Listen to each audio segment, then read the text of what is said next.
Chers internautes de Seneweb jërë ngeen jëf seen jotaay tey ñu ngi koy ànd ak maître Djibril War moom mi ngi fii assemblée nationale nekk député du peuple maître War merci si ñi ñu dalalee tey jii si assemblée nationale.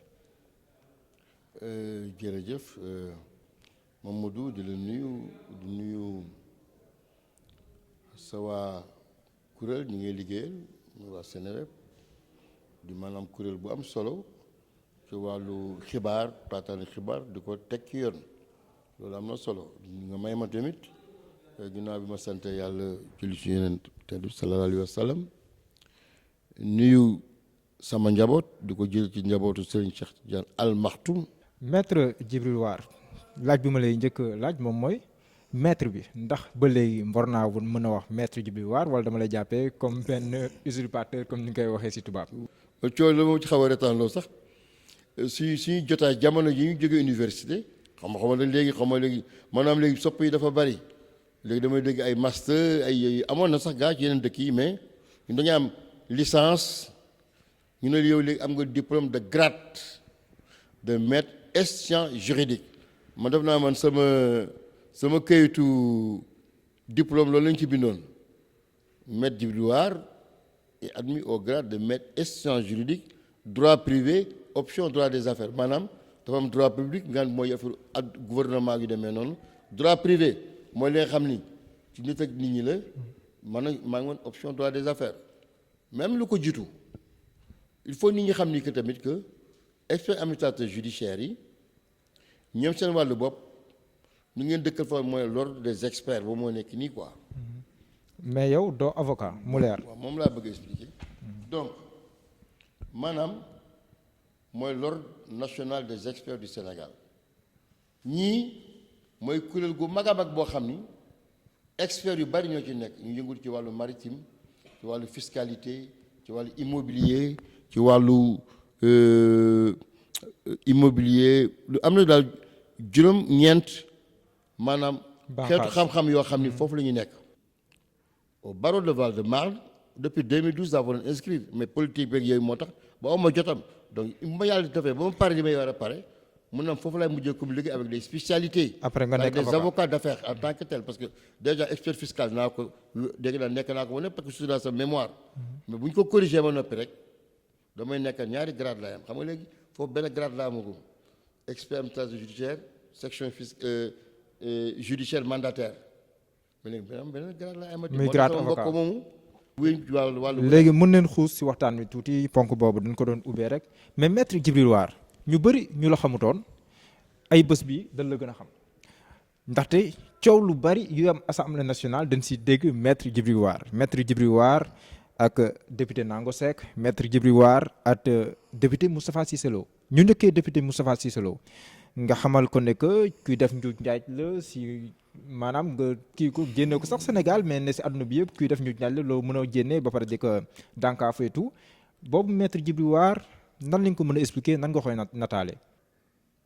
li ko waral sax xëy na man ñëw naa pratiquement am lu ma waxoon kenn ku ma ko seqal quoi mooy Bougazelli suñu mbokk bi nekk fa la ñu jàpp ko ma xam ko bu baax a baax bi ma koy yëgee fekk ma fi et waxuñu moo def ak deful mais nit ku nekk man je rejette pas les miens côté boobu dama bëgg mu leer man sama nit ci démb xam ne mbokk mooy dégg sama du ma la rejeté nit nag am benn nit ku mag kenn xamul ëllëg fooy mujjee kaso jombul kenn. waaw mais léegi bi loolu amee donc am ku ci wax benn ancien comme Moustapha Diakhaté ne woy pourquoi ñu bàyyi ko nii mu dem ci yoon yooyu ma ne ko nit ki da ngay mandu parce que yow police doo leen jàngal seen liggéey bu doon rek faral la rek mais kon ma immunité parlementaire sax dafa ci ñooy téye ko mais bu ko téye woon dara ci dafay toog ba heure bi yaakaar naa ni sax loolu leçon la boo xam ne Bougazelli ñi nga xam ne seen dossier ba bële ñu koy commencé yëngal ñu commencé yuuxoo yooyu ay ñoom Sonko ay ñeneen ak ñeneen dama naa loolu leçon la ci ñoom tey dafa wala ngor gu mat sëkk taxaw jël immunité am dafa démissionné moo gën a grave parce que tey bu démissionné woon salaire am da koy fekk ba léegi mooy lay inventé même en droit du travail bu ñu téye sa dàq amul donc moom je crois côté boobu moo tax ma ne ko yéen ku nekk mën na wax sauf yow parce que moom wane na carrément lii tooñ naag tooñul jël na loolu jébbal ñu ko assemblée parce que tey bu ko def woon dañu def ay procédures pour lever immunité parlementaire. Moustapha Diakhaté dinañ si wax après mais dama bëggoon rek ñu jeexal si Moustapha Cissé Lo waaw waaw Moustapha Cissé Lo donc en fait. accusation yi nga def yu grave yi ndax c'était des accusations fondées wala da nga ko waxoon nii rek muy wax yi député bu nekk assemblée. wax naa ko dans ci dans la colère quoi en fait dañu mer noonu borom la parce que yow du ma wax ni ba jàppante ma ko ne ma fenkat la yow nga ñëw ne wéy kooku loolu kii waxul sax sama tur mais dama ne man dama ne ko xam ne foofu laa wuuteeg ñeneen ñi ñun benn éducation la ñu am ay gërëmi lañu. mais li nga waxoon si Moustapha Cissé Lo da nga koy maintenir. non du ma ko maintenir dama ne rek bu ñu di sàcc la ñu ñëw ne diw boobu du sàcc dama ne kuy jàppale sàcc nga loolu laa bëgg a wax man bi ma taxawee ne diw yaa def lii joxe na ay layam mais lay yooyu ba léegi xëy na am lu ci des. parce que ma taxawee ne par exemple ne xaalis dama ko doon fayee.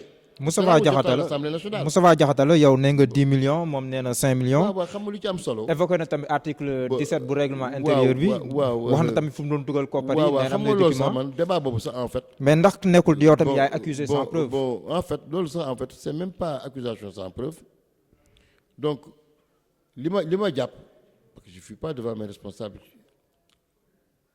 wax na moom wax na yaa may dégg ma damay man ci transparence la ñu nekk.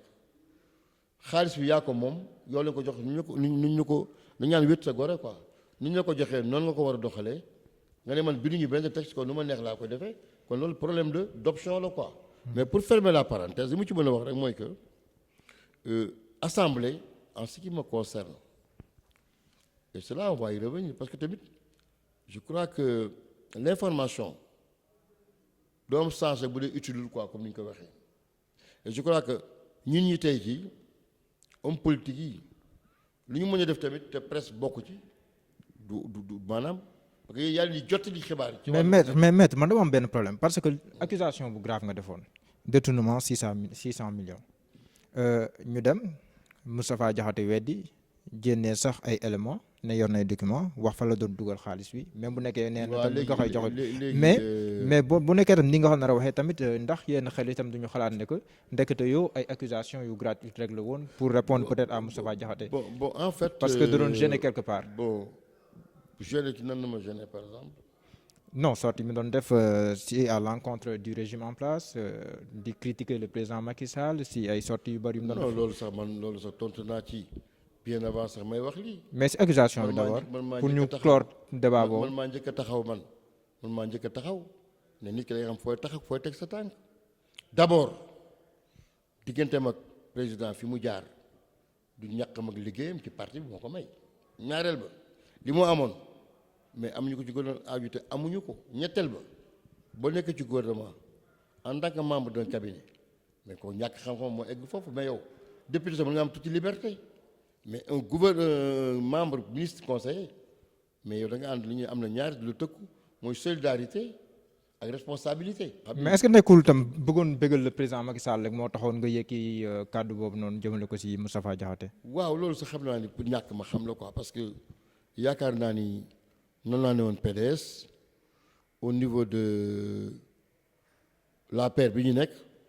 mooy nga bëgg waxtaan bi neex wala yu demee noonu quoi mais yaakaar naa ni. non laaj la rek soo ubbee sa Google yaakaar naa ni du benn du ñaar du caaginu président ku bëgg laa ko respecté laa aussi ah te man aussi aw ma complexe je défends le président man ni may défendre sama xarit raw na koo xam ni dañoo seq ba lépp mu nekk yor cër bu ko yàlla jox donc kooku du Moustapha Diakhaté ndaw na ci ñi nga xam ni ñoom laa jàkkaarloo ci affaire président donc loolu je crois que nekk na loo xam ni.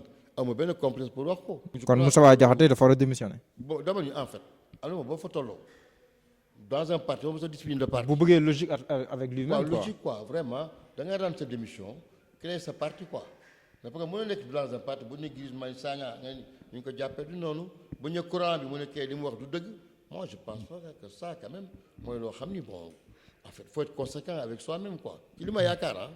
ci li ma yaakaar.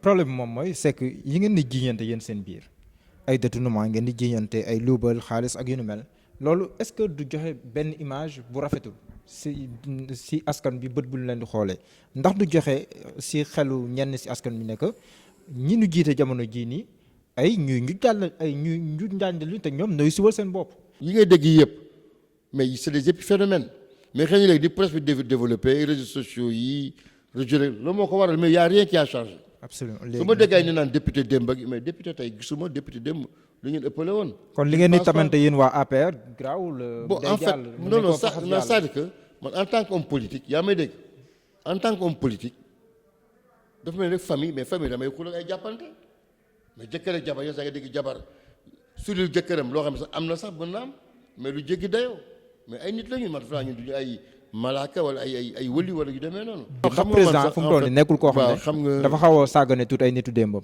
waaw loolu sax yaakaar xam nga njiite réew tamit sa njaboot bi nga yor sax yow sa wàllu bopp léeg-léeg sax mu am yoo xam ni xëy na peut-être war na la sa xel am nga yéene bi sax mais boo amee ku la ko jottali muy sa soxna wala ku la jege du mën a nekk nit du mat nit du mën a jàpp lépp quoi. APR donc ñi ñoo ko sanc ban ñu ko sanc ci laa bokk sax nga dégg sax si solo na man maay APR mais du moom rek ay APR quand même je crois que am na fu mu jaar ñeneen am fu mu jaar ñoom Mbaye Ndiaye yëpp. ku mel ni Moustapha Diakhaté ak Cissé Lo jàpp nañ ne moom gëdd bi mu leen waroon joxu leen ko. bon ñoom ñoo wax loolu ñoom Moustapha Diakhaté moo wax loolu. moo ko wax démb.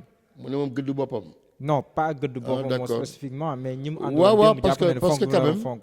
il m'est arrivé sax may def ay analyses yu mel noonu ba bay dal sax kam ci kaw président mais ce que li mu mën a jàpp mooy que dañ koy niveler de façon générale am na frustration wax naa ko keroog sa benn article je l'ai dit ne que APR quand même militants yi bu ngeen fàtte comme parti dafa war a yaatu war a dugal ñu bari loolu tamit parti bu nekk boo sañoon gën a dëgër parce que dëgëraay noo gën a bari ay nit tamit ngay gën a mën a amee maanaam taxawaay ci wàllu wu nekk ci wàllu jàngante ci wàllu taxawal sa parti wane sa doole quand même.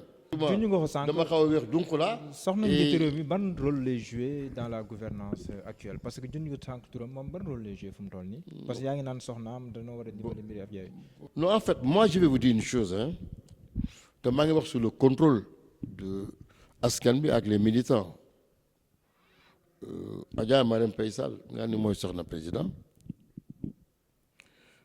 soxnaam la mais umpul kenn quand même APR bi muy commencé ba fi ñu toll moromu jigéenam yi laay wax mais kenn ëppale wu ko ci en tant que militante tey jii suñu permanence boobu ngay gis noonu bu nekk fële fi ñëwoon ci VDN bi këram la ñu jël mu nekk suñu permanence pendant fukki ay at ba léegi nii actuellement du loyer bu ñu fa fay du dara ñaareel ba amul manifestation bu ñuy def boo xam ni taxawul ànd ak ñun donc je crois que bu ñu ko bëgg a jëlee comme statut épouse de femme d'état la soxna président bi la ku mandu la moom comme exemple frère am bi rek sànq Mansour Faye. mais ndax dafa nekk benn personne bu influente si président Macky Sall. waaw xam nga man su ma déggee damay def nit ñi dañ may xaw a jaaxal man dama ko jàpp sama ñoom pap mais je crois que jëkkër ak jabar ci li di ko lislaam waxee nga jël ko yenn civilisation mais nan nga mën a waxee ne sama soxna mais man su ma gisee ñu naan ay nit man nit ñi des fois dañ may xaw a jaaxal ay analystes ay dégg ñuy wax ay dans sur les plateaux naan mais yow sa soxna mais man sama soxna man day taxaw di ma jox ay conseils di wax ak man yenn saa yi sama am problème ak nit sama soxna dugg ci na ma lii ngay def ba kii ne moo ci mujj ak solo gi demee noonu mais duñu ay bàyyi ma ñun ay nit lañu donc dama xamul lan moo war a nekk loolu kay au contraire kooku moo nekk place su soxnay président mais xalifa général sax seen ay soxna ci li ma jot a dégg muy kilifa yu baax yi fi jógoon dañ ko dégg ñu ko wax ci sëñ Ababacar di ko wax ci ay maam borom Touba mais soxna ñu naan toog di waxtaan ak seen kii Senghor da nga dégg muy wax papa mag yaayam nu ñu doon doxalante man dama xamul je crois que man dañu nekk ci benn àdduna mais au contraire yaakaar naa ne ki nga xam ni bu gisee loo xam ni mi ngi ñagas mu jéem ko defar mais yaakaar naa ne ko koy kuy soxna Marème dañ ko war a tàccu vraiment ci loolu mu jël sol daalam di ko def parce que loolu da ngaan wéy président ji fi njëkkoon nekk bu yàgg ba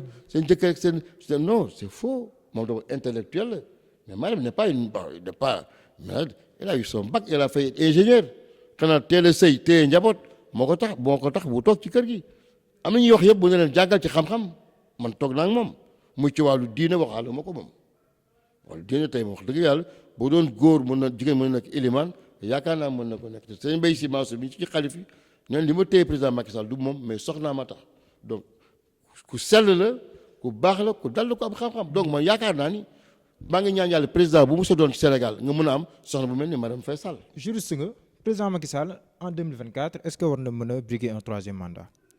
waaw kon yow da ngay sukkandiku ci cadre président de la République. yaa may dégg xam nga président Macky Sall. deuxièmement 31 décembre bii ñu weesu. waaw 31 décembre bii ñu weesu. bi mu dalalee ay taskatu xabaar. pale newoon na ci lu leer bii mooy mandat mu mujj bu ñu sukkandikoo ci constitution bi.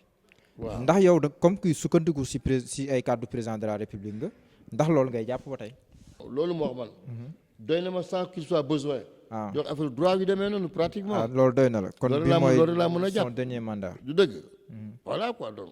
kon loolu c'est position. oui en fait je dis que dégg naa nit naan oui diw dafa ma dàq parce que affaire mandat bi la moi je crois que ça quand même c'est un mauvais procès d'intention. donc président man sama wàllu bopp. da nga contre limitation des mandats. donc parce que en fait c'est même une violation même au droit du citoyen. parce que moom ma la doon tontu c'est les sociétés civiles yu koy créé yu demee noonu.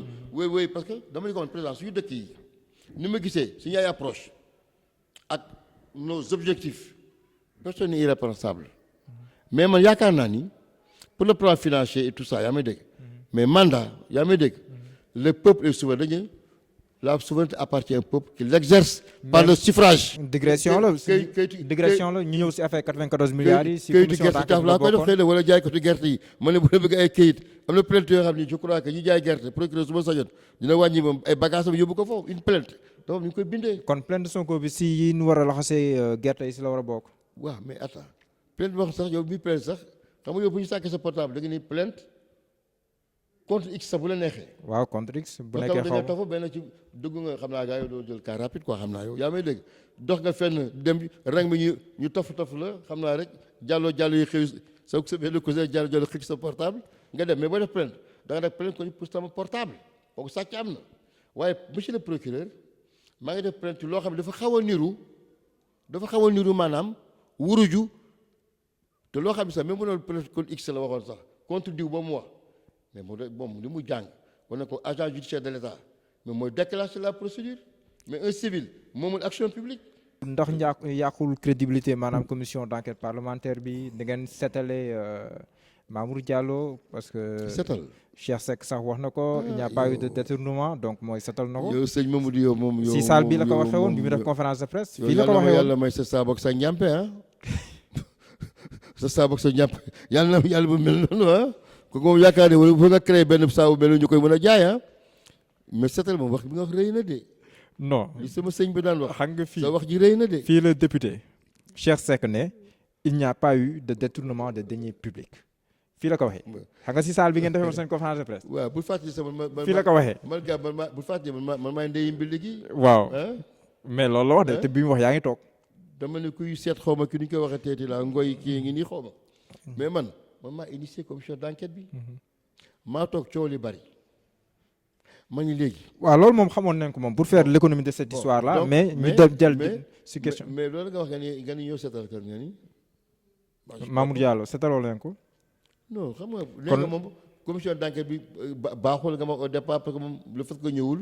waaw ndax contribuer wul si. waaw mais xam nga loolu en fait je crois d'ailleurs lu ñu y a des règles écrites y a des règles am na. sart bu téye doomu aadama gor du rek sart bu ñu bind ci constitution droit pénal wala règlement gor li ñaan rek les règles non écrites fais ce que tu voudras parce que ça c'est les règles non am na lu lay tënk mooy gor yow mënoo nekk assemblée ñu lay fay 1,4 million ou 300 nga yor sa oto xëy suba ña nga nekkal am kuréel yow yaa jiñaate commission d'enquête bi ñëw mu ne non c'est des petits députés c'est des corrompus koo kay franchement mais tu sais que am na dëkk yoo xam ne commission d'enquête boo ñëwulee dañ lay ceene yóbbu la di la diri comme ni ñuy jëlee sàcc yóbbu la xam nga loolu. mais Sénégal tollul foofu. mais Sénégal dafa tardé sax parce que man même commission d'enquête yi nga dégg ay secret yooyu mais Afrique du Sud bi ma nekk. commission d'enquête mais bu ñu fàttali tam commission d'enquête de juridiction. waaw mais moom loolu laa expliqué yéen kay yàlla ñu sol mbubu comme ni ma solee mbubu ñu may solee mbubu avocat. yoo koy ñu bëgg léegi solo mbubu procureur mais au moins moom mu ne diw ak diw sur l'honneur ñu créé benn commission d'honneur boo xam ni le président de l'association des journalistes benn imam kenn taw ne ñun kat war nañu preuve yu mel nii. voilà léegi affaire Guy Marius Sagna ndax nekkul moom mooy gën a firndeel lii ñenn ñi jàpp ne que sunu démocratie day dellu gannaaw bu baax a baax ñoo xam ne dañ doon dox ñaxtu ngir wax ne yokk bi ni yokk njëgu courant bi jaaduwut te it askan wi war koo nangu antanuñ ko ñu jàppale tëj si ñoo xam ne li ñuy xeex ak ni ñu doon xeexee charte ndeyu réew bi moo leen ko may ndax loolu du firndeel benn recul démocratique Sénégal. non kenn du yéen nit kaso parce que kaso. non jombul kenn si li mu def laa bëgg a wax. mais dama ni mais en fait moom sax xëy na loolu lu wut quand même parce que léegi Sénégal buzz moo fi xew ak siiw quoi parce que yooyu bu ko defee ñooy nekk fa à l'étranger daañu wax dëgg yàlla ji parce que ñoom en fait ay njoño yi nekk à l'étranger la ça c'est des lobbies. yaa ngi def accusation de maître. ah non yow tamit quand même yow tamit jeune bi da ngeen di ndaw da ngeen di xale mais ñun quand même nu mu gàtt xam nañu baax que société civile ñoom boo dégg ñaan société civile yi ñoo ngay dégg ñu yëngatu yooyu yëpp mais tey jii laa la wax mais ñoom anti système la ñuy wax mais pour gàttal ñoom loolu mu wax ne man kat dañoo violer la loi parce que constitution ñoo ñu wax dama bëgg ñu jàngiwaat droit xool lan mooy une loi ak loi bi nañu ko aménager pour sa mise en œuvre. loi bu ñëwee dafa am lu ñu ko war a taxalee ba mu mën a daw. presse bi code de la presse moom adopté nañ ko assemblée nationale ñu ngi xaar décret d'application yeeg yooyu ñu jàpp ne ay journalistes yu bëri jàpp nañ ne buñ ko jëmmalee moom dina mën a indi tawféex bu baax a baax si métier bi nga xam te nii bëri na luñ si war a setal yow député nga ban gis-gis nga si am. dama bëgg ngeen jàpp ni information ni sécurité amee maanaam loo xam ni dafa soxal état information du bien privé yéen a ngi ay presse privée yooyu yëpp mais le service public de l'information en fait c'est stratégique kooku état moo ko moom askan bi moo ko moom yéen moomu leen ko da ngeen ko abal bu concession donc il faut ñu xool ni ñu ko defee dañ la war a mën a doxee ba mën a respecter ak yelleefu doomu aadama yi te loolu daañu ci dellu si loolu chaque fois dañ koy faqatal ci ñu bari ñaareel sa li nga xam ne mais état bi dañu jël xaalisam aide à la presse mais bu ñëwee mais wala assemblée sax wax naa commission communication ñuy xool bu ñëwee fan lañu ko dugal aussi parce que bu ñu joxe ay 1 milliard wala 400 millions bu ñëwee bon sama doomu moo tax léegi ñiy yëngu si tas xibaar sax bëgg nañ ñu soppi ko. formation mu nekk benn fond bu ñu fi def. voilà muy gën a soutenir les journalistes. ak formation yéen xool ñan ñooy nekk journaliste kan moo ko nekk léegi ku ci nekk journaliste nga léegi dafa naa léegi Sénégal ku nekk journaliste nga moo tax sama wàllu boobu sax créé woon naa benn journal nii fee ci ginnaaw mais ku mu neex nga nekk journal nekk directeur de publication sama éditeur. Banda dafa bëggoo koon def arme rek. waaw mais en fait mais xam nga kat aar sa bopp tamit ci jaamu yàlla la bokk bon maa ko bindoon à l'époque journal la woon le nouveau républicain boo xam ne dinaa wax lépp loo xam ni ñu ngi koy def ci réew mi dinaa ko wax lépp loo xam ni tamit nekk na loo xam ne dëgg la dinaa ko wax waaye tamit ku ngi song boo xam ne tegoo ko tamit mais ça va être en même temps un bouclier loolu moo doon les thèmes de référence nouveau mais benn article benn numéro la mu jàmm mais pour gàttal nu mu tuddoon. le nouveau républicain mi ngi ne sama ginnaaw je crois waa ji dama ko. boobu kay le bouclier nga xooroon tuddee kon. déedéet du bouclier parce que dama doon fësal. président li mu def parce que maa ko génnee le 3 avril 2014. voilà léegi pour tëj si kii bi ponk bi. alors waaw léegi pour la presse. yaakaar naa ni liggéey bu am gëdd la. parce que yow sa wàllu bopp journaliste woo ma sax ci tas xibaar ça c'est la narration mais war nga aussi tamit di quand même di jox nit ñi dina gën a ibbil seen xam-xam ak yu demee noonu. pourtant journal sénégalais ñu ngi koy def. mais bu dee journal la boo xam ni soo xoolee ci assemblée man li ma gis loolu laa gis parce que bu dee da ngeen ñëw assemblée man xaw ma sax noonu la continuer ma l'accréditation parce que fii c'est un livre institutionnel li leen di neex Medouar saaga na Moussa si solo wéq na ko diw mi ngi sol bi ngi reportage di seetaan xom benn terre. Pod et Marichou waaw xam nga loolu yëpp tamit maître. est-ce que xam nga loolu leen est-ce que ma yëgale leen. maître xam naa da nga naan dama tiital quoi. mais tiitalu ma leen.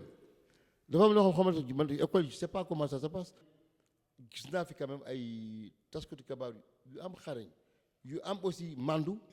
yu ma ne mais li may jox leçon mooy seen génération bi mooy que nit liggéeyam mën na ko fësal génne ko ba am ci ndam sans quand même vraiment jaar ci ngoru nit dignitéem ak vraiment war ma mag leen ba bañ a fen sax di inventé. jërëjëf ndénkaane bu am solo te la di leen ñaanal tamit parce que wax dëgg yàlla seen maanaam kuréel boobu am na bayre ci même bi mu juddoo parce que ñëpp xam nañ ko. jërëjëf maître Djibril War jërëjëf yéen ñu doon topp di leen dig daje si fan yii di ñëw jërë ngeen jëf. Merci.